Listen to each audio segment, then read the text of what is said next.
महत्त्वाची बातमी शेतकऱ्यांसाठी आहे। तर यंदा सुद्धा राज्यातील शेतकऱ्यांना 1 रुपयामध्ये पीक विमा मिळणार आहे। कृषी मंत्री धनंजय मुंडे यांनी ही महत्त्वाची घोषणा केली आहे।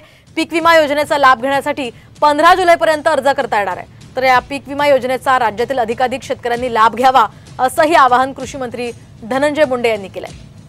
तर पीक विम्यातून कोणती नुकसान भरपाई मिळणार आहे आपण पाहूयात ग्राफिक्सच्या माध्यमातून।